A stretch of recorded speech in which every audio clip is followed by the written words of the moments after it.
Everybody knows that you can't put a beat together without two things, boots and cats. But getting studio quality boots and cats is one of the hardest, oh crap, how do I figure this out, stages you're gonna go through as a musician if you ever want to express yourself beyond drum machines. It's something that no two people do quite the same, and it's something I continue to experiment with. With each new mic you add to your setup, it drastically changes the end product. And I'm gonna show you how you could get great sounding drums with anywhere between 1, 2, all the way up to 5 mics, and what each setup sounds like. However, there's a few steps every drummer should take before they can confidently hit that record button. First, I need a good drum montage.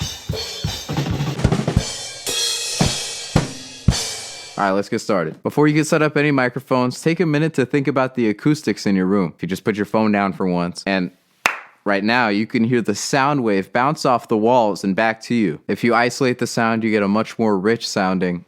Let's do the same for your drum set. Hanging up blankets, using sound shields, or foam panels like I did are some of the most common and effective solutions to stop this natural reverberation from getting into your recordings. I used to have this monstrosity made out of blankets and cardboard boxes around my drum set, but it made the overall sound very bass heavy due to how tightly everything was squeezed together. Well, and it just took up a lot of space. So after I moved it, I realized that just taking care of the points where the sound bounces off the walls is the major key to a good recording environment. And please tune your drums, it does make a difference. Your snare should be between your high and low tom, and your floor tom shouldn't be lower than your kick. So going down and up the drum set should look like.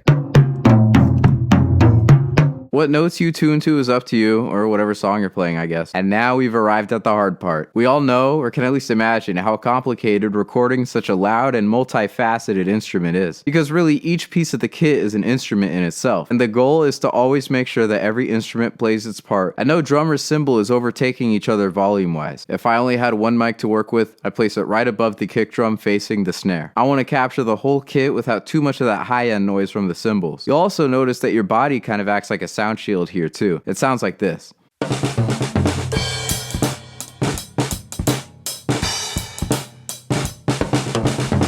If I added a second mic, I'd either simply add a kick mic to bring some life to the low end, or bust out the mic stands to get 2 overheads going to get that surround sound. Make sure your overheads are always above the cymbals pointing down. There's a little zone where the air gets too squiggly, and there's a low end swirl where the cymbal tilts up and down. With just 2, I'd have one above the floor tom and one above my hi-hat crash area, both pointing towards the snare to capture the kit evenly. That's gonna sound like this.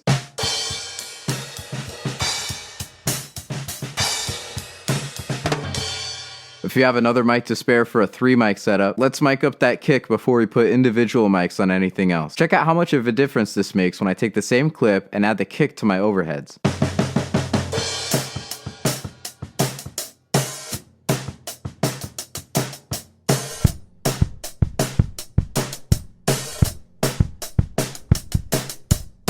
Giving a piece of the kit its own mic is the best way to be able to bring out the most of it. Doesn't take an expert to tell you that, even though I am. Now that we have control over our boots, our next priority should be our cats. When adding a 4th mic to your setup, this is probably the most bang for your buck when it comes to end result and just how much you can do with it. I've added a mic to my snare. This will add so much in terms of the life that my snare brings to the mix. Again, I have 2 overheads on my kick mic'd up as well, and this is the quintessential basic drum recording setup. It sounds like this.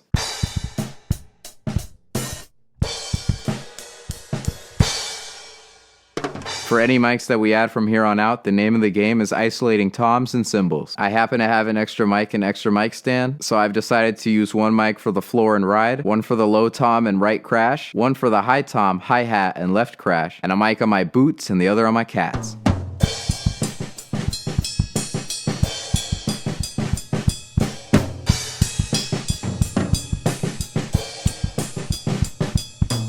Simply adding one more mic adds a whole extra layer of depth and realism to your recording. It's not uncommon in professional studios to see as many as 10 mics around a drum set. I've been playing drums for years, but I got this kit and this all set up here just a few months ago. I still have quite a few of these guys that I gotta find somewhere for. And if I buy another mic, I have room in my interface to add a 6th mic to my setup. Any ideas for how I should go about doing would be pretty cool. Hope you guys like this one. Next week, we'll be diving back into production techniques and adding to our instrument arsenal with the acoustic guitar. However, I'll be covering things like doubling and multi-mic setups that can apply to pretty much any instrument. As always, I'm Boy Grapes. Later.